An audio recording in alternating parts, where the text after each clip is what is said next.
কংগ্রেসের সংহতি পদযাত্রায় ঐক্যের ডাক দিল প্রদেশ কংগ্রেসের সভাপতি আশিস কুমার সাহা।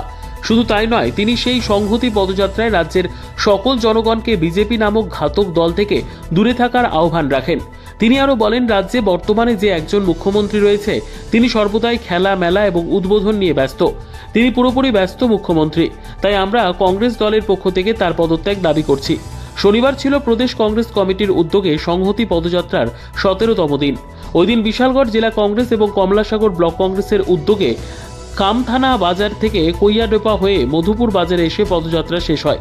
সেই পদযাত্রায় পা মেলালেন রাজ্য প্রদেশ কংগ্রেসের সভাপতি আশিস কুমার সাহা, প্রদেশ কংগ্রেস সম্পাদক জয়দেব রায় বর্মন, বিশালগড় জেলা কংগ্রেস সভাপতি গোপীনাথ সাহা, ব্লক কংগ্রেস সভাপতি দীপঙ্কর দেব সহ অন্যান্যরা। এদিকে রাজ্য প্রদেশ কংগ্রেস সভাপতি আরও বলেন, স্বাধীনতার পর থেকে বিভিন্ন সময়ে বিচ্ছিন্নতাবাদী শক্তি সক্রিয় হয়েছে, যার পরিপ্রেক্ষিতে আমাদের অনেক নেতৃত্বকে হারাতে হয়েছে। তিনি আরও বলেন, রাজ্যের অভ্যন্তরে যা কখনো ছিল না, আমরা জাতপাতের কিংবা সম্প্রদায়ের লড়াই কখনো দেখিনি। আমাদের দুর্ভাগ্য এখন তা মাথাচাড়া দিয়ে উঠেছে, নতুন করে উন্মাদনা শুরু হয়েছে।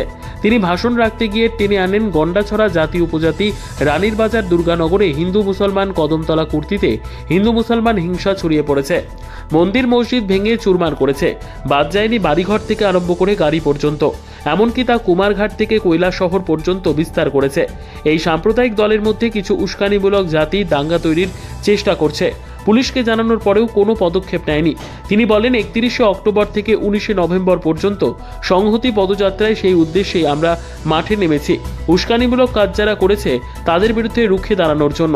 তিনি আরও বলেন, পাহাড়ে খাদ্যের অভাবের জন্য সন্তান বিক্রি ইত্যাদি লেগে রয়েছে। বিজেপি সরকার ক্ষমতায় আসার পূর্বে সুশাসনের ফিরিস্তি দেখিয়ে এখন তা দুঃশাসনে পরিণত করেছে। তিনি বলেন, যারা নতুন করে সাম্প্রদায়িক আগুন লাগাতে চেষ্টা করবে তাদের বিরুদ্ধে কংগ্রেস রুখে দাঁড়াবে। উল্লেখ্য, 19শে নভেম্বর জেলাভিত্তিক কর্মসূচির মাধ্যমে সেই সংহতি পদযাত্রার সমাপ্তি হবে।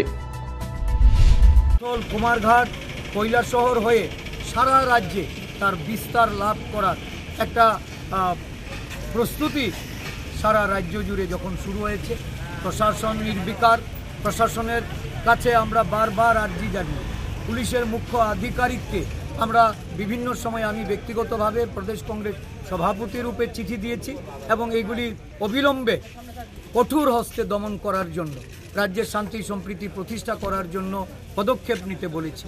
কিন্তু তারা এই বিষয়ে সম্পূর্ণভাবে তারা নিরুত্তাপ ছিল, যার পরিপ্রেক্ষিতে নতুনভাবে যখন আবার এই কদমতলা থেকে শুরু হয় তখন বাধ্য হয়ে সেই উত্তর জেলার পুলিশ সুপারকে তারা অব্যাহতি দিয়েছে এবং এটা আমাদের দাবি মেনে করেছে।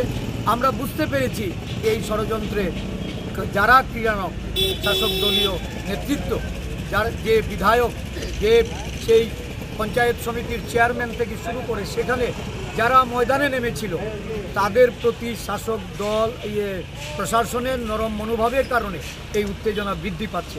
কংগ্রেস মাঠে নেমেছে 31 থেকে 19শে নভেম্বর অবধি আমাদের এই সংহতি পদযাত্রা মানুষকে জাগৃত করা, সংঘবদ্ধভাবে তার মোকাবেলা করা এবং যে কোনো উস্কানিমূলক ষড়যন্ত্রমূলক বিভেদকামী শক্তি যারা মাঠে ময়দানে মানুষকে বিভাজিত করতে চাইছে তাদের বিরুদ্ধে প্রতিরোধ করে তোলার লক্ষ্যে এই সংহতি পদযাত্রা। এই সংহতি পদযাত্রা মানুষের কাছে এই বার্তা নিয়ে যাচ্ছে যে একটা সরকার ব্যর্থ হয়ে দৃষ্টি ঘোরানোর জন্য আজকে বেকারত্বের জ্বালা, দ্রব্যমূল্য বৃদ্ধি, সারা রাজ্য জুড়ে কর্মসংস্থানহীন, পাহাড়ে খাদ্যাভাব, মানুষ খাদ্যের অভাবে, অর্থের অভাবে নিজের সন্তানকে বিক্রি করে দিচ্ছে। এই সরকারের কোনো হেলদোল নাই। এই সরকারের মুখ্যমন্ত্রী উনি খেলা মেলা আর উদ্বোধন নিয়ে ব্যস্ত। আমরা ওনার পদত্যাগ চেয়েছি এবং আমরা জানি যে একটা ব্যর্থ মুখ্যমন্ত্রী এই রাজ্যে প্রশাসকের ভূমিকায় আছে। ওনার বিরুদ্ধে ওনার এই প্রশাসন যেটা সুশাসনের কথা বলে দুঃশাসন চলছে, আরক্ষা প্রশাসনকে নিষ্ক্রিয় করে রেখে এই রাজ্যে একটা নতুনভাবে সাম্প্রদায়িক আগুন জ্বালাতে চাইছে। এর বিরুদ্ধে কংগ্রেস দল রুখে দাঁড়াতে মাঠে নেমেছে। এটা চলবে। 19শে নভেম্বর আমরা জেলাভিত্তিক কর্মসূচির মাধ্যমে তার সমাপন হবে এবং 21 তারিখ থেকে আবার জেলা সফর যাব। আমরা এই রাজ্যে কোনোভাবেই সংহতি বিনষ্ট হতে দেব। ব্যুরো রিপোর্ট, দুরন্ত টিভি।